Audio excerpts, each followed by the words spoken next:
Shalom dan selamat malam Bapak Ibu dan saudara-saudari yang diberkati Tuhan. Kita patut bersyukur kepada Tuhan. Kita sudah disegarkan melalui serangkaian ibadah kita. Revival Gereja Masih Advent hari ke-7 Distrik Jember. Sepanjang minggu ini kita sudah belajar firman Tuhan, kita sudah memuji Tuhan, kita sudah berdoa, kita patut bersyukur untuk itu. Kita sangat dikuatkan melalui ibadah revival pada saat ini. Dan pada malam hari ini kita tiba di malam yang terakhir, yaitu di malam yang ke-6. Firman Tuhan pada malam hari ini akan dibawakan oleh Bapak Pendeta Daniel. Namun sebelum kita memulai ibadah kita akan mempersiapkan hati dan pikiran kita. Mari kita berdoa dalam hati kita masing-masing terlebih dahulu.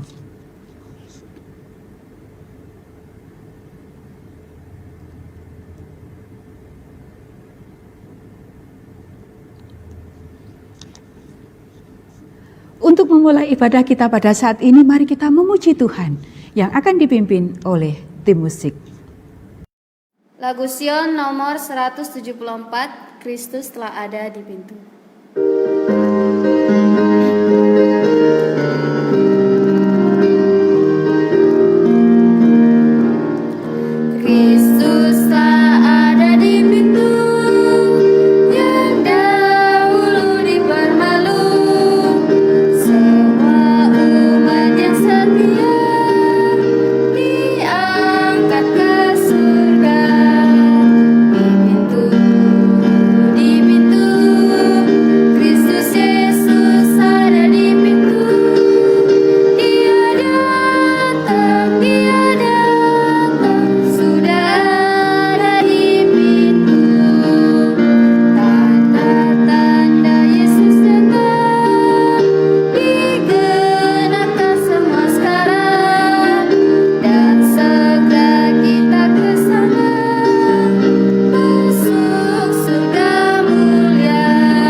Mari kita tunduk kepala dan kita berdoa.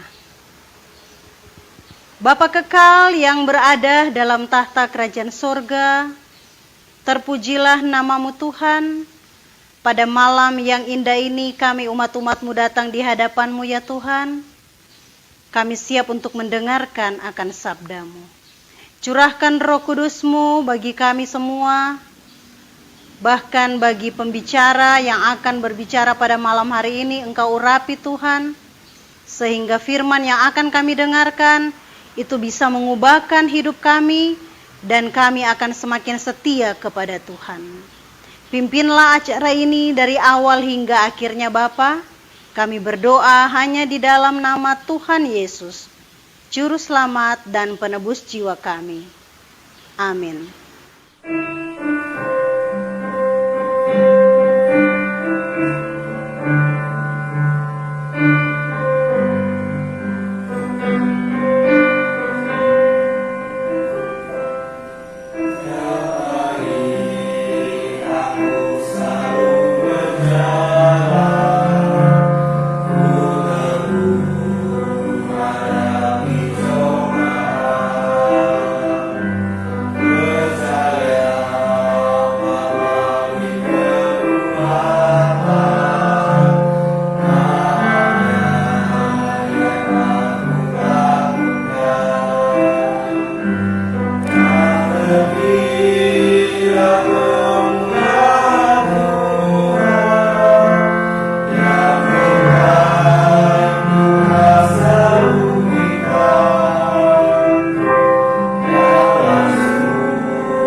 terima kasih kami ucapkan kepada Jemaat Tunjung Rejo yang sudah melayani Tuhan melalui lagu pujian.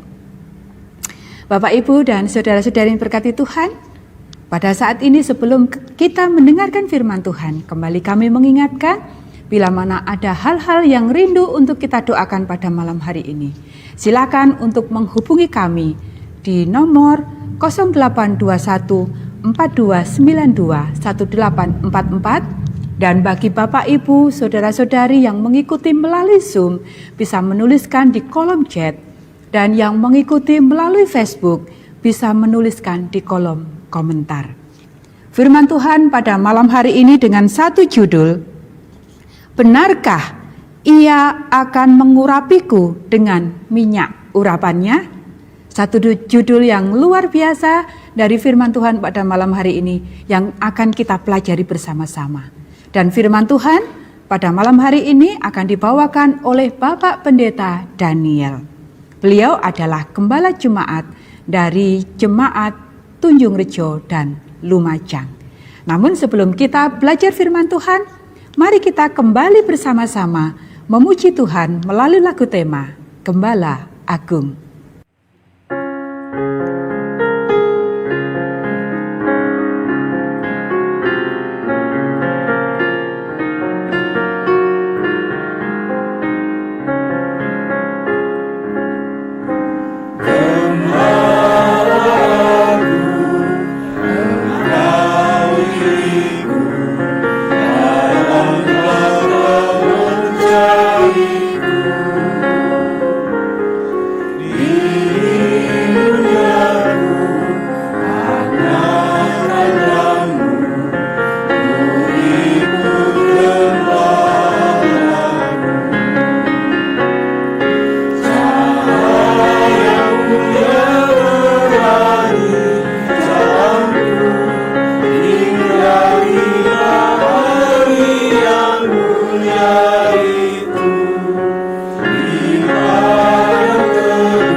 Selamat malam, Bapak Ibu, Saudaraku yang kasih dalam Tuhan.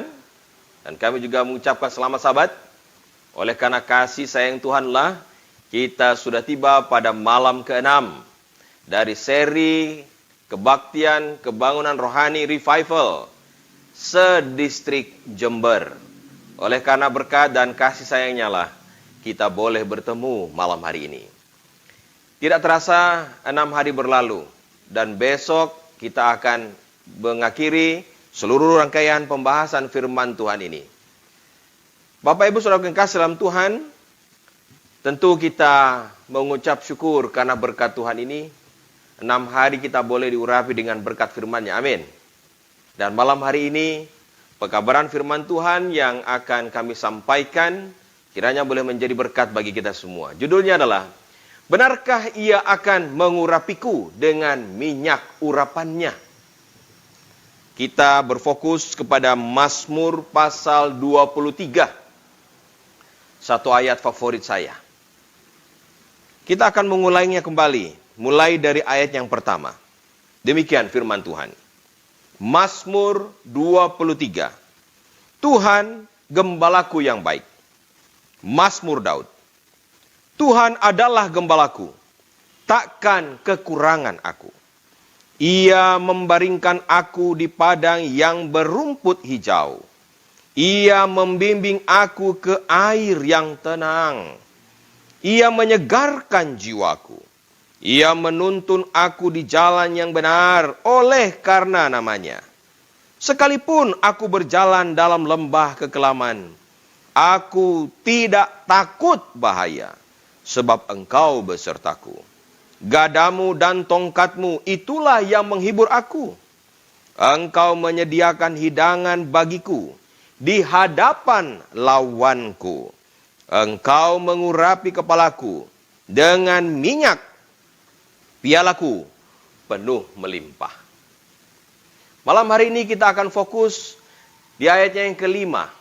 Poin yang kedua, yaitu Engkau mengurapi kepalaku dengan minyak, pialaku penuh melimpah. Nah, berbicara soal gembala yang baik, di Timur Tengah dulu, di zaman Yesus, ada begitu banyak gembala-gembala domba. Nah, berbicara tentang domba, ada satu hal yang saya rindu sampaikan malam hari ini tentang kondisi yang baik ataupun keadaan yang baik dari domba gembalaan. Bapak Ibu, bagi peternak domba selain dagingnya, bulu domba itu juga adalah satu hasil yang mereka harapkan. Ya. Dan disebutkan bahwa untuk mendapatkan kualitas hasil bulu domba yang bagus, itu tidak terlepas dari makanan dan juga perawatannya.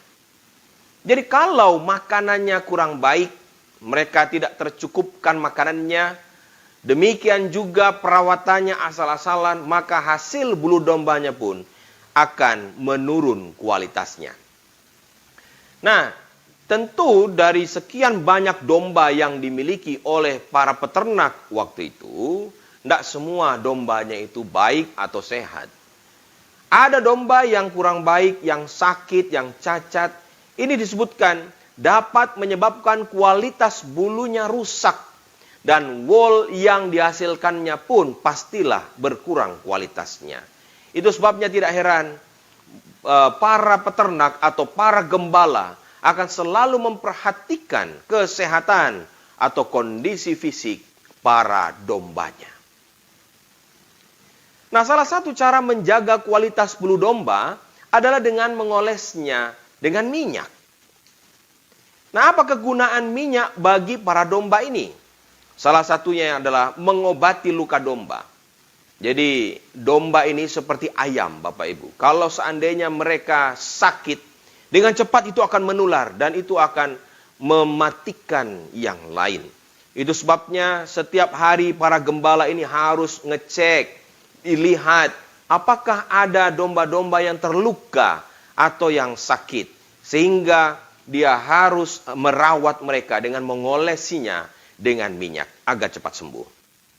Nah, kegunaan lain dari minyak ini adalah dapat membantu mengusir serangga yang berbahaya dan menolong para domba agar tidak depresi. Biasanya serangga-serangga tertentu itu bersarang di hidung dari domba-domba itu. Sehingga kalau seandainya tidak diperhatikan, tidak diolesi dengan minyak, maka ini akan menyebabkan penyakit dan pada akhirnya domba-domba itu akan stres. Dan kalau stres tidak ditangani, mereka akan mati dengan cepat. Nah, kegunaan yang lain yaitu menghindarkan domba dari akibat berbahaya saling serang atau saling bertarung.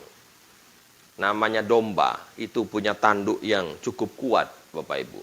Jadi kalau mereka bertengkar, mereka saling seruduk satu sama lain, itu tidak heran akan membuat mereka terluka, bahkan tanduk-tanduknya itu bisa patah ataupun lecet.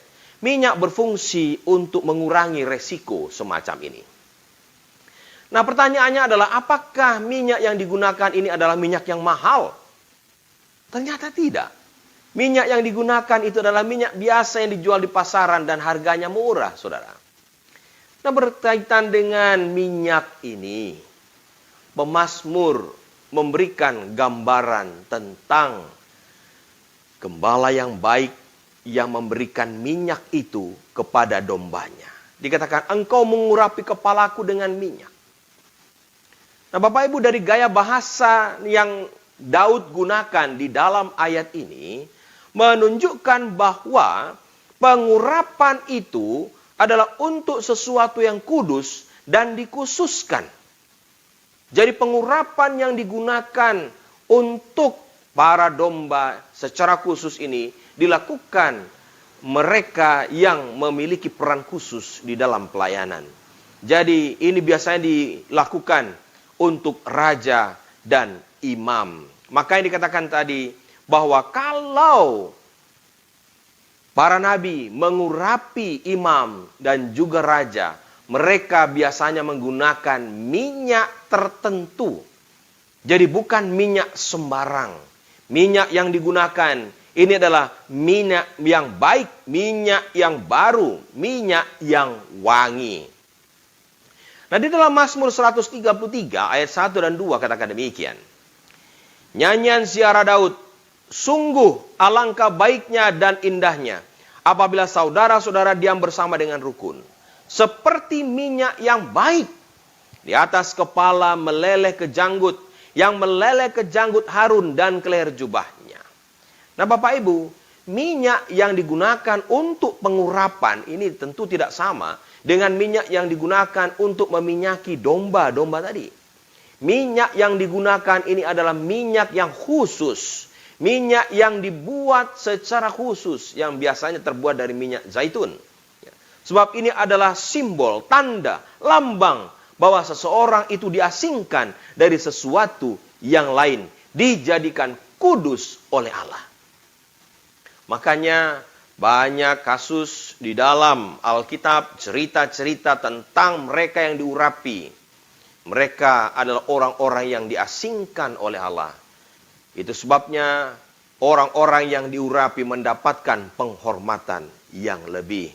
Minyak khusus ini spesial dan sudah diasingkan. Di dalam Keluaran 30 ayat 22 sampai 25 katakan, berfirmanlah Tuhan kepada Musa, ambillah rempah-rempah pilihan, mur, tetesan 500 sikal, dan kayu manis yang harum setengah dari itu, yakni 250 sikal, dan tebu yang baik 250 sikal, dan kayu teja 500 sikal, ditambah menurut sikal kudus dan minyak zaitun 1 hin. Ayat 25. Haruslah kau buat semuanya itu menjadi minyak urapan yang kudus. Suatu campuran rempah-rempah yang dicampur dengan cermat seperti buatan seorang tukang campur rempah-rempah. Itulah yang harus menjadi minyak urapan yang kudus. Jadi Bapak Ibu Saudaraku yang kasih dalam Tuhan, saya percaya bahwa Allah memberikan perintah ini kepada para nabi dan kepada umatnya untuk menjadikan bahwa pengurapan itu adalah sesuatu yang penting. Maka yang dikatakan tadi, minyaknya pun harus khusus. Sama seperti kalau saya mengurapi orang yang sakit. Pengurapan terhadap orang yang sakit. Tidak bisa gunakan minyak goreng. Tidak bisa gunakan minyak jelantah. Minyak yang digunakan haruslah minyak khusus. Nah, secara khusus Alkitab katakan minyak zaitun murni. Ya. Ini adalah beberapa minyak urapan atau anointing oil yang biasa digunakan di sana. Dan kita bisa gunakan itu ya, untuk melakukan upacara pengurapan. Nah, di zaman dahulu tidak disimpan di botol, tetapi biasanya disimpan di tanduk-tanduk binatang seperti tanduk domba. Ya. Ini untuk mengurapi para raja. Jadi tidak sembarangan minyak ini dituangkan, saudara. Ini dilakukan untuk maksud yang khusus dan kudus. Karena ini adalah lambang urapan ilahi kepada manusia yang berdosa. Seseorang yang menyadari pengurapan pada pribadi tertentu tidak akan berani melakukan seenaknya dan sembarangan. Masih ingat, walaupun Saul sangat membenci Daud, tetapi Daud tidak pernah mau membunuh Saul. Karena di kepala Saul telah pernah tertuang minyak urapan ini. Itulah sebabnya orang yang diurapi, janganlah kau jamah. Orang yang diurapi adalah orang-orang yang dikhususkan Allah. Itulah makanya Daud tidak pernah mau menjamah orang-orang yang diurapi Tuhan. Demikian juga dengan kita. Agar kita menaruh hormat yang selayaknya kepada mereka yang menerima pengurapan ini. Nah, Bapak Ibu, berkaitan dengan pengurapan yang disebutkan tadi adalah pengurapan secara ilahi yang khusus diberikan kepada umatnya, kita belajar juga malam hari ini tentang satu upacara yang juga bisa disebut sebagai upacara pengurapan ilahi yang secara khusus diberikan kepada umat-umat pilihannya yang akan menerima keselamatan. Apa itu? Baptisan yang kudus. Baptisan adalah sama dengan pengurapan yang diberikan secara khusus kepada mereka yang menerima panggilan Tuhan. Tidak sembarang orang dapat melakukannya dan juga tidak sembarang orang yang dapat menjalaninya. Nah, apa tujuan baptisan itu? Di dalam buku Roma 6 ayat 3-8 demikian katakan. Atau tidak tahukah kamu bahwa kita semua yang telah dibaptis dalam Kristus telah dibaptis dalam kematiannya. Dengan demikian kita telah dikuburkan bersama-sama dengan Dia oleh baptisan dalam kematian. Supaya sama seperti Kristus telah dibangkitkan dari antara orang mati oleh kemuliaan Bapa. Demikian juga kita akan hidup dalam hidup yang baru. Kenapa baptisan ini penting? Kenapa baptisan juga disebut sebagai salah satu cara pengurapan ilahi kepada anak-anaknya? Karena dengan cara baptisan inilah seseorang kembali disucikan. Seseorang kembali dibenarkan di dalam Tuhan. Maka dikatakan tadi, mereka yang telah dibaptis dalam kematian bersama dengan Kristus, dia akan menjalani kehidupan yang baru di dalam Dia. Ayat 5. Sebab jika kita telah menjadi satu dengan apa yang sama dengan kematiannya, kita juga akan menjadi satu dengan apa yang sama dengan kebangkitannya. Karena kita tahu bahwa manusia lama kita telah turut disalibkan, supaya tubuh dosa kita hilang kuasanya, agar jangan kita menghambakan diri lagi kepada dosa. Sebab siapa yang telah mati, ia telah bebas dari dosa. Jadi, jika kita telah mati dengan Kristus, kita percaya bahwa kita akan hidup juga dengan Dia. Baptisan adalah juga wujud pertobatan seseorang. Pada waktu seseorang menerima baptisan yang kudus, dia menyatakan diri kepada sesamanya, bahkan teristimewa kepada Allah, bahwa dia adalah orang berdosa yang membutuhkan keselamatan.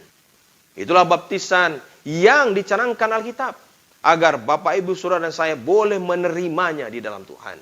Bagi saudara-saudara yang pernah dibaptis, ingatlah bahwa baptisan ini adalah satu upacara kudus yang diwariskan Kristus kepada umatnya sekarang ini untuk menerima pengurapan ilahi. Minyak urapan itu dicurahkan kepada mereka yang layak menerimanya. Dan saat ini baptisan pun akan diberikan kepada saudara dan saya, mereka yang layak menerima berkat keselamatan itu. Nah, apa tujuan seseorang dibaptiskan? Dalam Markus 16 ayat 16 katakan, siapa yang percaya dan dibaptis akan diselamatkan, tapi siapa yang tidak percaya akan dihukum. Ini memberikan gambaran kepada kita bahwa Allah mengizinkan seseorang menerima baptisan untuk memperoleh keselamatan. Kenapa? Karena pada saat seseorang ini dia mengakui Yesus sebagai Tuhan dan Juru Selamat pribadinya, maka disitulah dia dikreditkan, disebutkan menjadi seorang yang benar karena Kristus telah mati bagi dia. Di dalam 1 Korintus 12 ayat 13 katakan, sebab dalam satu roh kita semua, baik orang Yahudi maupun orang Yunani, baik budak maupun orang merdeka, telah dibaptis menjadi satu tubuh, dan kita semua diberi minum dari satu roh.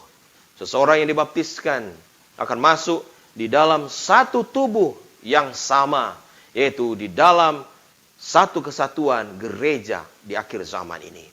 Pada saat seseorang menerima baptisan ini, dia akan bergabung dengan gereja tersebut dan akan menerima pengurapan rohnya.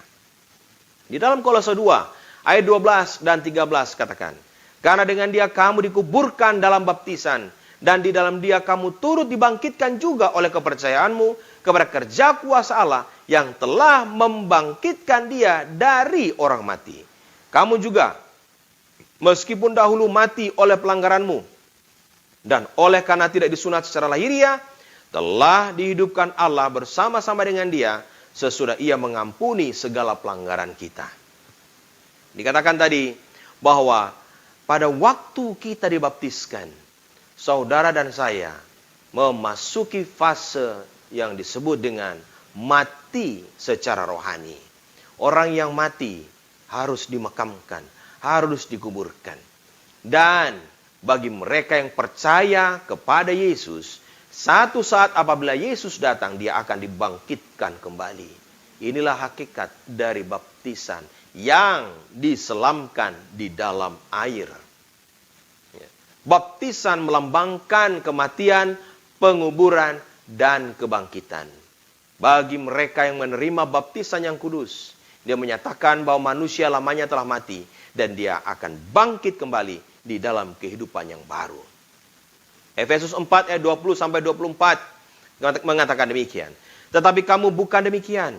Kamu telah belajar mengenal Kristus karena kamu telah mendengar tentang Dia dan menerima pengajaran di dalam Dia menurut kebenaran yang nyata di dalam Yesus. Yaitu bahwa kamu berhubung dengan kehidupan kamu yang dahulu harus menanggalkan manusia lama yang menemui kebinasaannya oleh nafsunya yang menyesatkan. Lihat ini.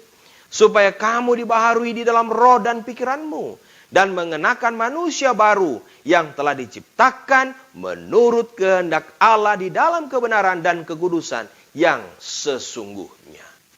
Pada saat kita menerima baptisan yang kudus, manusia lama itu telah mati, disalibkan, dikuburkan, dan dibangkitkan menjadi manusia yang baru, ciptaan yang baru di dalam Kristus. Itulah sebabnya di dalam Lukas 15 menyebutkan tentang cerita domba yang hilang. Bagaimana pada akhirnya gembala itu menemukan domba yang hilang ini. Dan dia bersuka cita dengan sahabat-sahabatnya. Ketika satu orang berdosa bertobat, kembali ke jalan Allah yang benar, sorga bersuka cita. Dan tidak ada sukacita yang lebih besar daripada menemukan seorang berdosa yang kembali ke dalam jalannya yang benar. Dalam Mazmur 23:5 dikatakan, engkau menyediakan hidangan bagiku. Maka dikatakan, pada waktu domba itu ditemukan, ada pesta yang besar atas keselamatan jiwa yang hilang itu. Nah, baptisan seperti apa yang Alkitab maksudkan? Karena di dunia ini ada begitu banyak baptisan.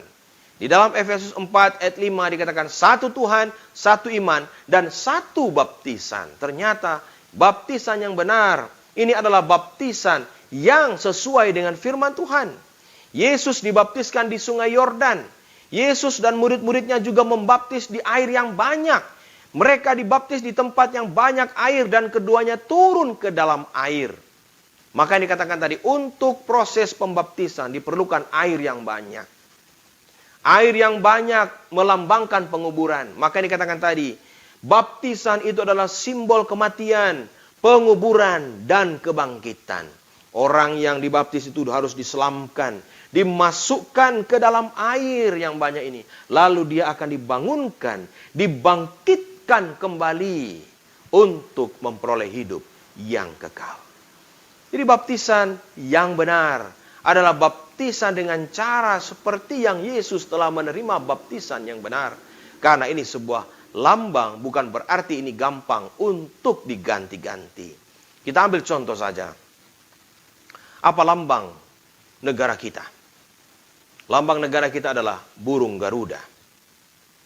Karena ada orang yang menganggap burung sama saja. Gantilah dengan burung gereja. Atau manuk emprit bahasa Jawa. Burung yang kecil yang biasa makan padi di sawah. Mana bisa? Kalau saudara dan saya mengganti burung Garuda yang gagah perkasa itu, yang mana di dadanya ada tameng yang berisi 5 sila, maka kita sama dengan melecehkan negara kita, lambang negara kita. Demikian juga dengan baptisan. Baptisan memiliki arti yang dalam. Benar, itu adalah lambang pertobatan, tetapi tidak boleh sembarangan diganti, karena semuanya memiliki makna yang jelas. Nah, mari kita renungkan. Kisah 22 ayat 16 katakan, dan sekarang, mengapa engkau masih ragu-ragu? Bangunlah, berilah dirimu dibaptis, dan dosa-dosamu disucikan, sambil berseru kepada nama Tuhan. Baptisan barulah sebuah langkah awal. Bagi kita yang sudah pernah dibaptiskan, mari kita jalani hidup ini dengan takut akan Tuhan. Sebab ada kalanya kita hidup lebih sembrono dari saat sebelum kita dibaptiskan.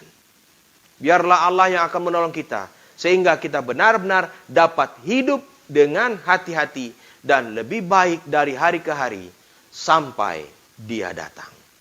Sebagai penutup, saya ingin menceritakan tentang kisah seorang artis yang terkenal yang pernah hidup di muka bumi ini. Dia adalah Elvis Aaron Presley. Dia adalah seorang penyanyi gospel musik.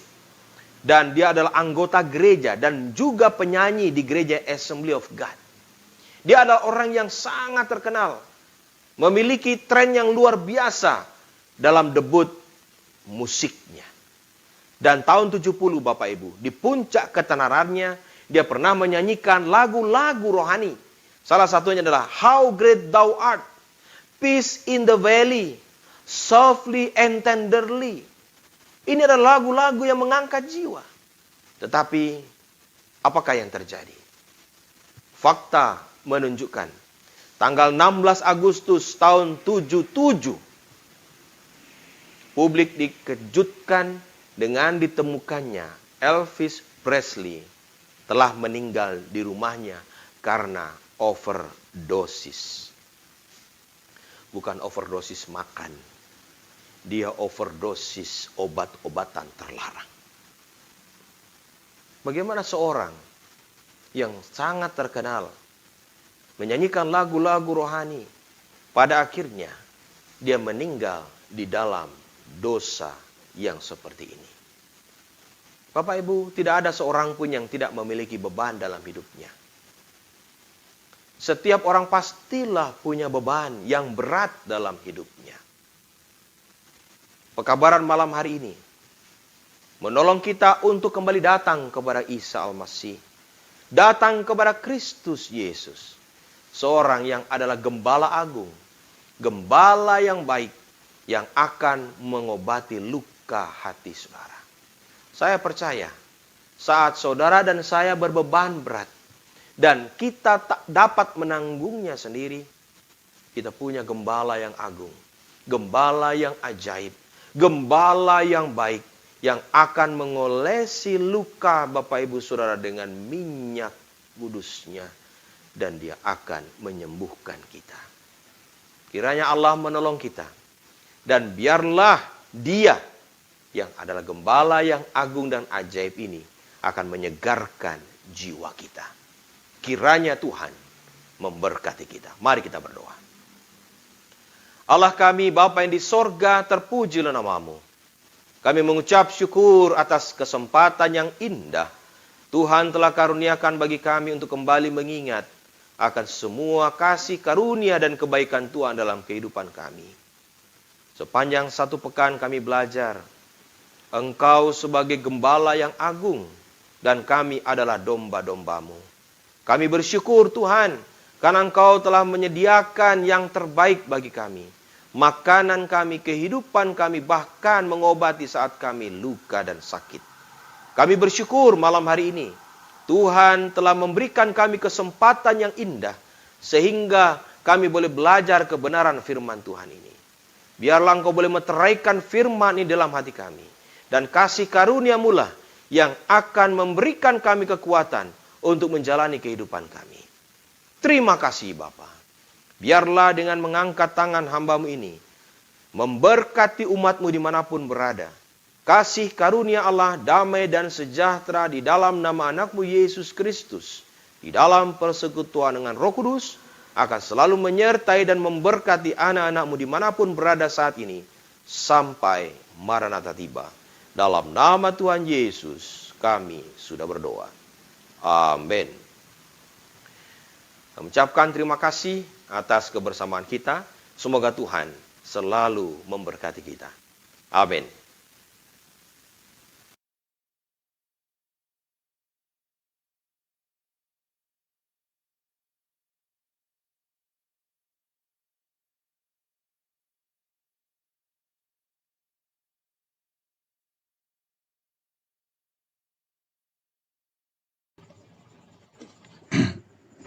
Baik, kita akan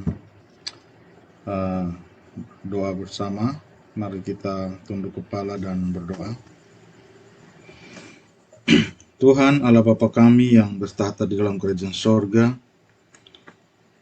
Bapa yang selalu menyertai dan memelihara kami telah menerima sukacita berikan bagi kami, khususnya pada malam terakhir, di malam revival distrik Jember.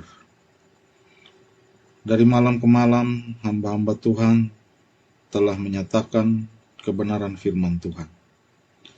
Kiranya setiap firman yang telah disampaikan tidak hanya berlalu begitu saja, melainkan boleh terpatri dalam pikiran dan hati kami masing-masing, bahkan kami dapat mengingat untuk melakukannya di dalam kehidupan kami selama kami ada dalam dunia ini. Bapa di surga, kiranya Tuhan mengampuni kami dari setiap kesalahan dan dosa yang telah kami lakukan, agar berkat Tuhan selalu menyertai kami, dan kiranya kami juga dapat mengampuni orang yang bersalah kepada kami, sehingga kasih Tuhan boleh mengalir bagi kami setiap saat. Bapa di surga, kami bersyukur oleh karena malam ini firman Tuhan telah disampaikan oleh hamba Tuhan, Pendeta Daniel. Kiranya firman ini juga Tuhan boleh menguatkan kami, bahkan mengingatkan kami kembali ketika kami memperoleh kelahiran baru. Bapa di surga, saat ini Tuhan, kami ingin berdoa bagi keluarga kami masing-masing, keluarga dari umat-umat Tuhan, keluarga dari tamu-tamu yang telah hadir pada malam dan bahkan setiap malam. Kiranya Tuhan memberkati mereka di dalam kehidupan sehari-hari. Diberkatilah di dalam pekerjaan, usaha, dan aktivitas, bahkan rencana-rencana baik yang mereka telah siapkan untuk melakukannya. Bahkan di dalam pelayanan mereka masing-masing, Tuhan memberkati, sehingga berkat Tuhan boleh menyertai mereka dan nama Tuhan saja yang dapat dipuji. Bapa di surga, kami berdoa juga Tuhan bagi umat-umat Tuhan yang sedang dalam keadaan sakit, Ibu Endang Sumarsi dan Ibu Arifin. Begitu juga dengan pergumulan yang dialami oleh Ibu Wida, anggota Jemaat Tabanan, dan juga Bapak Hevin, dan juga Ibu Tutasoi. Tuhan di surga, kiranya jamahan tangan Tuhan boleh menjadi bagian mereka, sehingga mereka boleh disembuhkan. Dan ketika mereka sembuh, mereka boleh bersuka cita memuji dan besarkan nama Tuhan, bahkan berkumpul bersama dengan keluarga. Bapa di surga, yang sedang dalam pergumulan, Tuhan berikan kelepasan. Dan kiranya mereka boleh merasakan sukacita juga ketika melewati akan pergumulan hidup mereka. Bapa di surga, kami berdoa juga bagi rencana-rencana dari jemaat-jemaat Tuhan yang ada di distrik Jember. Tuhan memberkati setiap rencana yang akan dilakukan pada pertengahan tahun ini sampai akhir tahun, agar rencana-rencana ini boleh berjalan dengan baik, bahkan terrealisasi dengan baik. Kerjasama dari hamba-hamba Tuhan, anggota jemaat dan juga majelis boleh mempunyai persatuan dan kesatuan di dalam memajukan pekerjaan Tuhan di distrik Jember ini, ya Tuhan. Bapa di surga, kiranya damai sejahtera boleh menjadi bagian bagi kami semua. Kami juga berdoa bagi anak Tuhan yang besok akan menerima baptisan kudus. Tuhan berkati agar semua acara dapat berjalan dengan baik hingga selesai nantinya, Tuhan. Tuhan di surga, kami akan beristirahat pada malam ini. Bapa sertai dengan kami, agar kami boleh bangun besok pagi untuk melanjutkan aktivitas ibadah kami dengan baik, dan kami boleh bersama-sama berkumpul bersama. Sekalipun terpisah, tapi melalui media yang Tuhan telah sediakan, kami boleh menikmati kasih Tuhan, dan kami boleh mendengarkan firman Tuhan. Bapa di surga, inilah doa kami, sempurnakanlah Tuhan menjadi sukacita dan kemuliaan bagi nama Tuhan. Di dalam nama Tuhan Yesus, kami sudah berdoa dan mengucap syukur. Amin.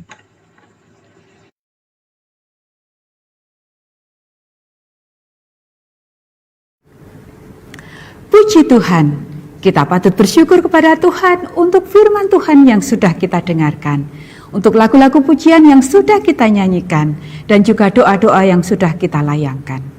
Bapak, Ibu, dan saudara-saudari yang berkati Tuhan, demikian rangkaian ibadah kita pada malam hari ini. Namun kami tetap mengundang untuk besok pagi kita akan kembali bergabung di ibadah hari Sabat. Kita akan mengadakan ibadah gabungan online se-distrik Jember. Jangan lupa kita akan mulai ibadah kita jam 9 pagi. Kita bisa mengikuti ibadah ini baik itu melalui Zoom, melalui Facebook, maupun melalui aplikasi Good News Radio 8. Facebook kita di akun Good News Broadcasting. Dan Zoom kita di link yang sudah dibagikan. Kita akan bersama-sama bersukacita merayakan hari Sabat, beribadah bersama-sama di hari Sabat besok. Saya, Isti Intartanti, kembali mengucapkan terima kasih. Selamat malam, Tuhan memberkati.